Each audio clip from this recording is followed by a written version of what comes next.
He was an Old Testament scholar. He said this. He said, the burnt offering was not about forgiveness of sins. Again, there's that element there. Rather, it was designed to initiate contact with God, which was viewed as a dangerous thing.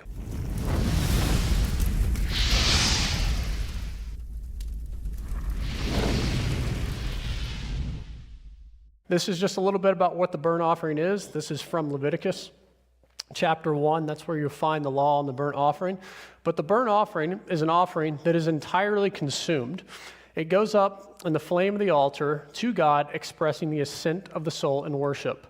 The burnt offering is a burning of the whole animal. I have that word animal highlighted, underlined, bolded in yellow, because that's going to be important to remember as we go along, especially given the stories that we'll look at. So it's a sacrifice involving an animal, and then below that you can see the animals. One, they had to be male, and they had to be without blemish. It could be a herd animal, like a bull, or it could be from the flock, a sheep, or it could be a bird, fowl. You got the turtle dove or young pigeon there. So those are the three categories that it can fall within. A little bit more on the burnt offering. Theme right here, again, this is from Leviticus 1, verses 3 and 4. The point of the burnt offering was that the person offering it, they would bring it to the entrance of the tent of meeting. And it was so that they may be accepted before the Lord. And also, not only that they would be accepted, but also that atonement could be made for them. Some key points on this. Again, it's about being accepted before the Lord because the individual wants to spend time with the Lord. This is not a required offering. This is voluntary. So this is something that you brought to the Lord voluntarily in good faith of, Lord, I want to meet with you today. All right? And one thing as well, the burnt offering is not necessarily, and I'll get into this here in just a few more slides, but it's not about making amends for sin. Again, there's this theme of being accepted and making atonement. Here's the word, the Hebrew word, translated as burnt offering throughout the Bible. It's used 287 times. The word is olah, so you can remember it if you took Spanish. Even if you didn't take Spanish, it's the one Spanish word pretty much everybody knows. So it's the word olah.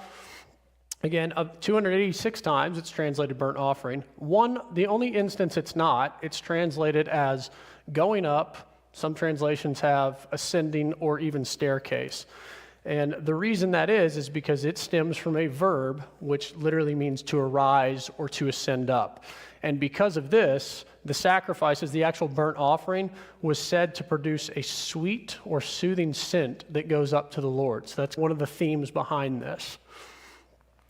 You all know I love Dr. Michael Heiser, so I'm going to quote him on what he said about the burnt offering. He was an Old Testament scholar. He said this. He said, the burnt offering was not about forgiveness of sins. Again, there's that element there.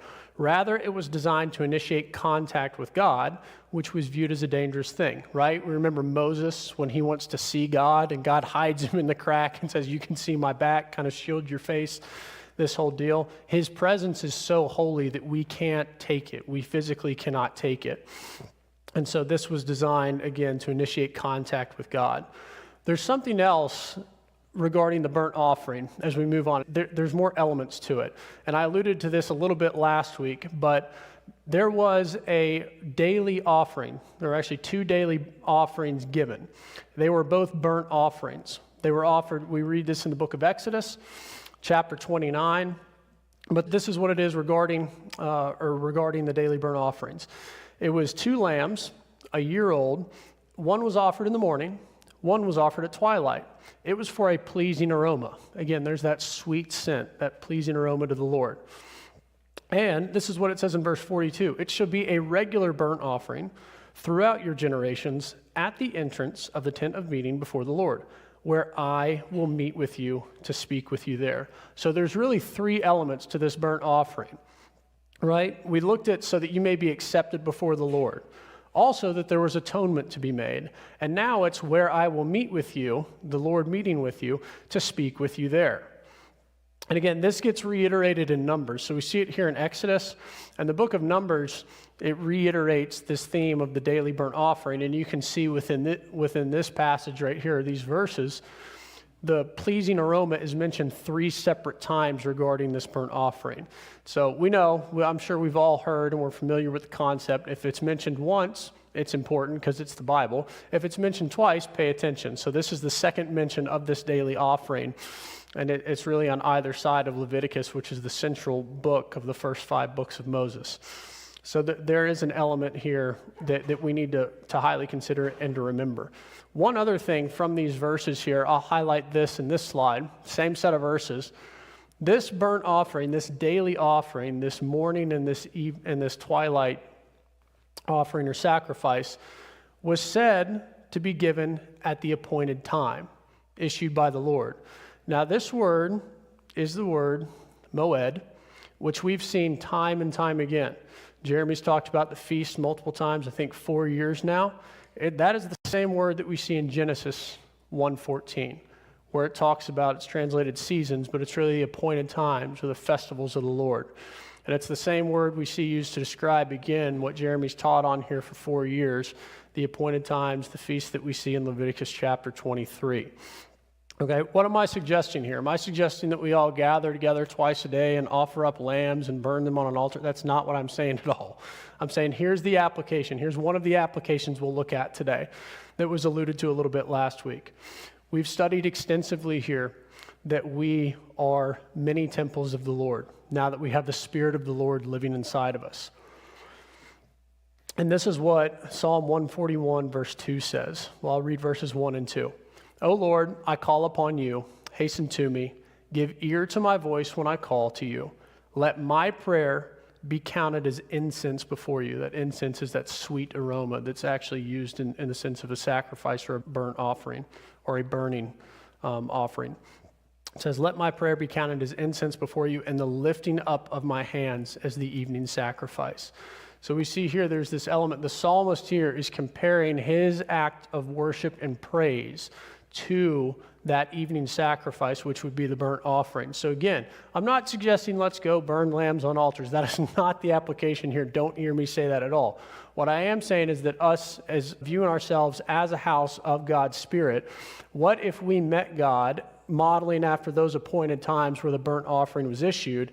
You can see the psalmist here compares it to prayer and worship. What if we incorporated that in our lives? I'm not saying that you have to go out and do this. I'm just asking the question, what if we modeled the appointed times that the Lord gave for this offering to meet with his people? What if we modeled that in our prayer life?